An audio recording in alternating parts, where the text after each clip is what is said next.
Good morning students, welcome again. बच्चों, बहुत दिनों बाद हम वापस से अपनी स्टडी को स्टार्ट करेंगे। जो सितंबर का सिलेबस है उसके अकॉर्डिंग आपको पार्ट 6 आज मैं आपको रीड कराऊंगी।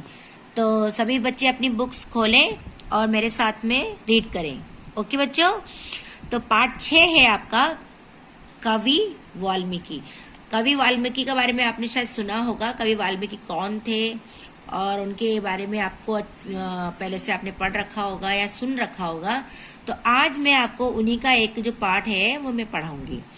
तो अब आप देखिए बच्चों, प्रस्तुत पाठ में नारद जी ने डाकू रत्नाकर को समझाते हुए कहा है कि व्यक्ति जो कार्य करता है उसे स्वयं ही उसका दंड भोगना पड़ता है। तो वाल्मीकि, आपको मालूम है बच्चों, वाल्मीकि जी ने रामायण लिखी थी। आपको ये सबको मालूम है। रामायण किसने लिखी थी? वाल्मीकि जी ने, कवि वाल्मीकि जी। तो उन्हीं ने ये पाठ भी आपको जो पढ़ा रही हूँ मैं उन्हीं पर आधारित है। तो एक बार क्या हुआ, एक कहानी के रूप में है, तो आप सभी बच्चे ध्यान से सुने और पढ़े भी सही।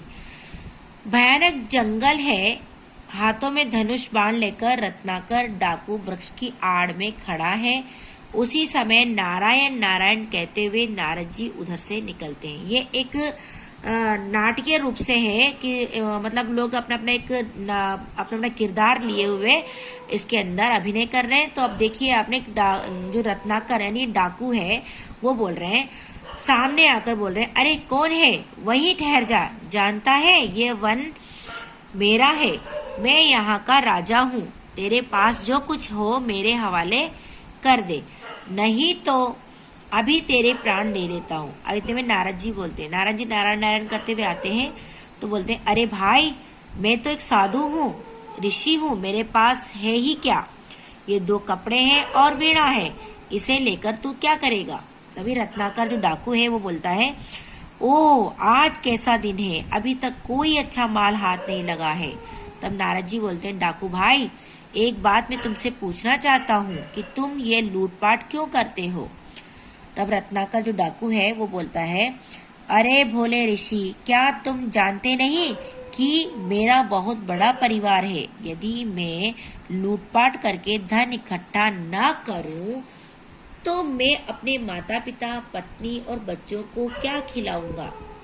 तभी नारद जी बोलते हैं, ठीक है, पर इसके लिए तो तुम अच्छा काम भी कर सकते हो। लूटपाट करके पाप क्यों कमा रहे हो? क्या तुम्हारे पाप का फल भोगने में तुम्हारे परिवार वाले भी हिस्सा बटाएंगे? तभी रत्नाकर बोलता है, जो डाकू है, क्यों नहीं, यदि वे मेरी कमाई खाते हैं तो इस पाप का फल भी भोगेंगे। तभी नारद जी बोलते हैं, तुम जरा घर जाकर सबसे पूछ लो आओ कि क्या वे सब इस पाप का फल भोगने को तैयार हैं। तभी रत्नाकर बोलता है, वाह, तुमने मुझे अच्छा मूर्ख समझा।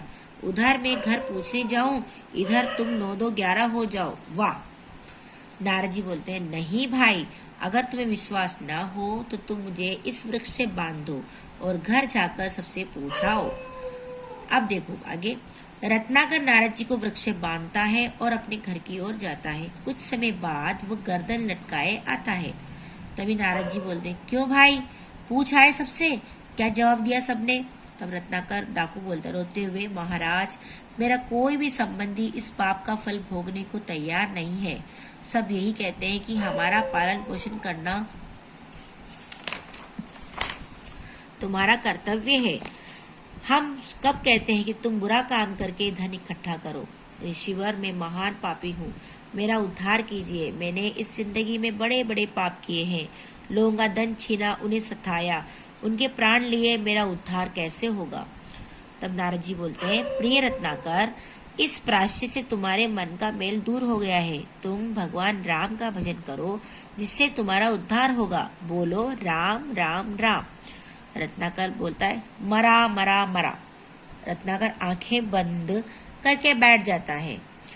पहले मरा मरा मरा की ध्वनि निकलती है, फिर राम राम राम की आवाज गूंजने लगती है। नारद जी उसे आशीर्वाद देते हैं, आगे चलकर यही रत्नाकर कवि वाल्मीकि के नाम से प्रसिद्ध हुआ। और उन्होंने क्या लिखा है आपको मालूम है? उन्हीं वाल्मीकि यानी वही डाकू रत्नाकर बाद में वाल्मीकि के नाम से प्रसिद्ध हुए और उन्होंने रामायण नामक महान ग्रंथ की रचना की थी बच्चों। तो आपको समझ आया?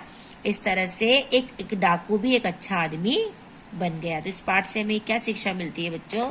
कि हम बुरे काम ना करें, बल्कि बुरे काम करने से क्या होगा? उस बुरे काम का फल बुरा होता है। इसलिए हमको अच्छे कार्य करना चाहिए ताकि हमारा नाम प्रसिद्ध हो सके और अच्छे कामों से लोग हमें याद कर सके। ठीक है बच्चों? तो हम सभी बच्चे, आप सभी बच्चों को भी एक अच्छे अच्छे कार्य करके अपना नाम प्रसिद्ध करना है। तो आपको ये पाठ समझ आया होगा। आज इतना ही पढ़ेंगे हम बच्चों। आप लोग इसको एक बार और से रीड करना और उसको समझना, और फिर मिलते हैं हम अगली वीडियो में। तब तक के लिए बाय, टेक केयर।